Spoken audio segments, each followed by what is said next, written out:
we got invited to this meetup with a bunch of like 8-9-figure entrepreneurs. And we were like, why the hell are they inviting us? No idea. We went out, met with them, and they were like, tell us about your business. We're like, oh my God, it's like barely a business compared to you guys. Like they have like 100-person teams. And like, we're like, there's 3 of us. And so we told them what we were doing. And I just remember in that moment, after feeling this like immense sense of relief for months, this guy came up to me and Alex, and he said, when it feels easy is when you hit the gas, and right now is when you hit the gas. And I was like, oh shit. He said, if you don't do this and you don't capitalize on this opportunity, someone bigger, badder, and faster than you is going to come. They're going to take it all from under you, and you're going to have nothing again. And he just looked us dead in the eyes when he said it. And I was like, fuck.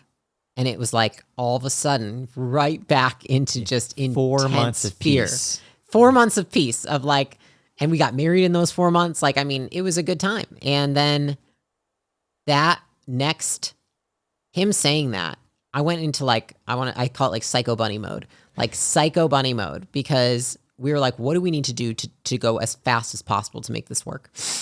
And we paid a lot of different consultants for help. And in particular, one, basically explained like what we needed to do. Because at that point, Alex and I were both doing like the sales, which was the primary function of the business. And he said, you know what? You can't do that anymore. We need to split this business up. So Alex, you need to go do the marketing, because the way that we got those few gyms was through the marketing that he had learned.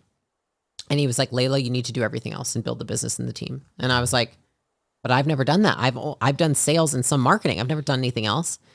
And I remember that moment where he had all the functions of the business on a board, and he circled like all of them except for marketing and said, that's you.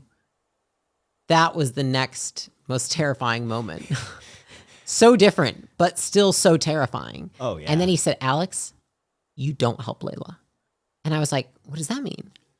Like, what do you mean don't help me? Like, we help each other all the time. And he was like, if you try and help her, she won't be as good as she can do this. She is completely capable on her own. And it was like, from that point on, that was when really like the separation of roles began. And like Alex and Leila, as we are known today, I think like grew into their skill sets, because at that point, I think we were both really good at sales, and Alex was starting to learn marketing, and I was sit kind of there and learn it with him, but like nothing else. And then that is what really exploded the company into, I think in the first 6 months, we did like 7 million. And then year 2, it was like 27 million. And then I think like 34 or 36, I don't remember the numbers, million. And then it just like, it continued to explode.